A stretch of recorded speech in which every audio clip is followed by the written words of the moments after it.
بہرحال اب اس آیت میں آگے بڑھیے، ان تتوبا الی اللہ فقد صغت قلوبکما، بلکہ میرا یہ خیال ہے کہ آج ہمیں درس تو یہی ختم کرنا ہوگا۔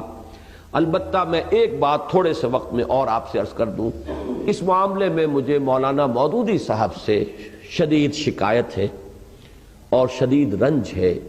کہ انہوں نے اس معاملے میں وہی رخ اختیار کیا، اور صرف وہ رخ اختیار کرتے تو مجھے اتنی شکایت نہ ہوتی جب اگر شاہ ولی اللہ نے کیا ہے اور کسی اور نے بھی اگر وہ انداز اختیار کر لیا ہے تو مولانا مودودی سے بھی اگر ہو گئی فروگزاشت تو میں اسے فروگزاشت ہی کے درجے میں رکھتا۔ لیکن مجھے ایک چیز عجیب نظر آئی ہے آج میں نے خاص جب تحقیق کی ہے اس آیت کے بارے میں، انہوں نے اپنے حواشی میں شاہ ولی اللہ کے ترجمے کا ذکر کیا، انہوں نے شاہ رفیع الدین کے ترجمے کا بھی ذکر کیا، ان دونوں کے ترجمے کا تو ذکر کیا جس میں کجی کا لفظ آیا ہے، لیکن شاہ عبد القادر کے ترجمے کا ذکر نہیں کیا جس میں کجی کا لفظ نہیں آیا۔ اب یہ جو انتخاب ہے کہ ایک شے کو اختیار کرنا ایک کو نہ کرنا، حالانکہ شاہ ولی اللہ دہلوی رحمۃ اللہ علیہ کے یہ دو صاحبزادے جو ہیں شاہ عبد القادر، شاہ رفیع الدین، دونوں چوٹی کے مترجم ہیں اور وہی سب سے زیادہ مستند مترجم مانے گئے ہیں۔ شاہ عبد القادر کا ترجمہ جو ہے اس کو مانا گیا ہے کہ وہ بامحاورہ ہے، شاہ رفیع الدین کا لفظی ترجمہ ہے، لیکن یہ ہے کہ مستند ترین ترجمے وہی۔ تو اگر شاہ ولی اللہ کا بھی ان کی نگاہ میں آیا اور شاہ رفیع الدین کا بھی آیا تو شاہ عبد القادر کا کیوں نہیں آیا، جنہوں نے اس سے ہٹ کر ترجمہ جو ہے اختیار کیا؟ یہ پک اینڈ چوز جو ہے یہ در حقیقت دلالت کرتا ہے کہ وہ اصل میں زیر اثر ہیں کسی غلط تصور اور غلط فکر کے۔ اور اسی میں مجھے یاد آیا ہے کہ حضرت عثمان کے بارے میں رضی اللہ تعالی عنہ خلافت و ملوکیت نامی کتاب میں بالکل اسی کی ایک مثال موجود ہے۔ تاریخ کی کتابوں میں ایک واقعہ یوں درج تھا اور ہے اب بھی کہ ایک جنگ سے مال غنیمت آیا، 5 لاکھ درہم کا مال غنیمت۔ حضرت عثمان نے وہ سارا کا سارا اپنے سالے مروان ابن حکم کو بخش دیا، بس یہ واقعہ آگے ہبہ کر دی۔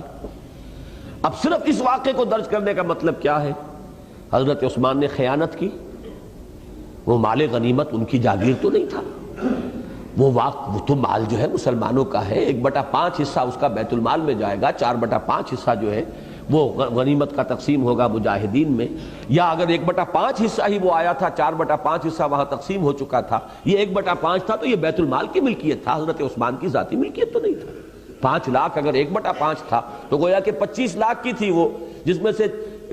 20 لاکھ وہاں تقسیم ہو چکا، 5 لاکھ آیا تو یہ بیت المال کی ملکیت ہے۔ یہ اپنے کسی رشتہ دار کو، اور رشتہ داروں میں بھی جو سالہ ہو، سالار جنگ جو ویسے بھی ایک بدنام رشتہ ہے دنیا میں، آج بھی اس کے ساتھ جو ہے طرح طرح کی نسبتیں ہیں، اس کو بخش دیا تو معلوم ہوا کہ وہ تو گویا کہ اس روایت ہی کو سامنے رکھا جائے تو وہ تو ایک عام انسان کی سطح پر آ گیا، عام دنیا دار انسان ہے۔ کون؟ ذو النورین خلیفہ ثالث، چوٹی کے صحابہ میں سے۔ اب یہ واقعہ انہوں نے دلیل یہ دے دی کہ صاحب یہ تو کتابوں میں نے کوئی اپنے گھر سے تو نہیں گھڑا ہے، یہ تو تاریخ کی کتابوں میں واقعہ ہے۔ لیکن اگر یہ بات بھی سامنے ہو کہ انہی تاریخ کی کتابوں میں اس واقعے کی روایت یہ بھی موجود ہے تفصیل سے، تفصیل کیا ہے اس واقعے کی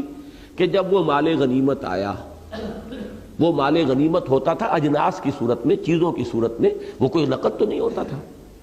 حضرت عثمان نے مجلس شورا سے اجازت لے کر وہ سارا مال 5 لاکھ میں خرید لیا،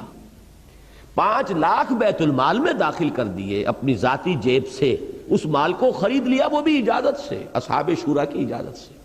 کہ بجائے اس کے کہ یہ سارا مال جو ہے بیت المال کے اندر اس طرح جمع کیا جائے، نقد میں 5 لاکھ میں یہ مال اگر آپ اجازت دیں تو میں لے لیتا ہوں، 5 لاکھ بیت المال میں داخل ہو جائیں گے، یہ مال اب آپ کی ذاتی ملکیت ہے، اب آپ جسے چاہیں ہبہ کریں، کسی کو دے دیں، کسی کو کوئی اعتراض نہیں۔ یہ تفصیل بھی اگر موجود ہو تاریخ کی کتاب میں، پھر ایک شخص اس واقعے کو جو ہے مجمل بیان کرتا ہے تو معلوم ہوتا ہے کہ یہاں کوئی نہ کوئی نقطہ نظر کی کجی ہے، کوئی ٹیڑھ ہے، کوئی اپنی سوچ کے اندر جو ہے وہ غلطی جو ہے وہ پیدا ہو چکی ہے۔ تو یہ ہے اصل میں وہ بات جس کی مجھے ایک اور جو ثبوت ہے وہ آج ملا ہے کہ اس میں ترجمے جو اس ترجمے کی تائید کرنے والے ہیں کہ دل کج ہو گئے تمہارے، توبہ کرو اللہ کی جناب میں، تمہارے دل ٹیڑھے ہو گئے، راہ حق سے ہٹ گئے، تو وہ ترجمے تو انہوں نے بیان کر دیے، شاہ ولی اللہ کا بھی اور شاہ رفیع الدین کا بھی، لیکن شاہ عبد القادر کا ترجمہ بیان نہیں کر رہے۔ تو یہ میرے نزدیک در حقیقت اس میں جیسا کہ میں نے عرض کیا، میں دوبارہ وہ الفاظ دہرانا نہیں چاہتا، جو ہمارے بعض اکابر کو، مولانا مدنی رحمہ اللہ کو بہت پہلے یہ شک ہو گیا تھا اور انہوں نے اس کا اظہار کیا تھا کہ ان کے مزاج کے اندر صحابہ کرام سے اور بزرگوں سے اور اسلاف سے جو ہے ایک گستاخی کا رجحان پایا جاتا ہے۔ اس وقت تک یہ چیزیں اس طرح کی واضح طور پہ سامنے نہیں آئی تھی، لیکن ہوتے اہل اللہ کے جو کسی چیز کو بھانپ لیتے ہیں، کسی چیز کا اندازہ انہیں کسی کے انداز سے ہو جاتا ہے۔ تو اس قسم کا واقعہ یہ ہے کہ خلافت و ملوکیت تو خیر اس کی بہت ہی بڑی مثال ہے، لیکن ایک مثال مجھے آج ملی ہے اس ترجمے کے اندر کہ سارے ترجمے دلائل کے اندر سابقہ جو ہے انہوں نے کوٹ کر دیے، لیکن یہ کہ شاہ عبد القادر موضح القرآن، یوں سمجھیے کہ اردو زبان کی پہلی تفسیر، پہلے تفسیری حواشی شاہ عبد القادر رحمہ اللہ، ان کا ترجمہ جو ہے وہاں پر نقل نہیں کیا ہے۔ یہ اومیشن نہیں ہو سکتی، یہ اتفاقیہ نہیں ہو سکتا، اس کے اندر ان کا اپنا ایک چوائس ہے، پک اینڈ چوز والا معاملہ ہے، اور وہی چیز ہے جو میرے نزدیک یہاں نہایت تکلیف دہ ہے۔ تو بس آج اس پر ہم اپنا درس ختم کر رہے ہیں۔ ان تتوبا الیہ فقد صغت قلوبکما، اگر تم دونوں اللہ کی جناب میں بصراحت اپنی خطا کا اعتراف کرتے ہوئے توبہ کرو تو یہی تمہارے شایان شان ہے، اور تمہارے دل تو اس طرف مائل ہو ہی چکے ہیں۔ بارک اللہ لی ولکم فی القرآن العظیم ونفعنی وإیاکم بالآیات والذکر الحکیم۔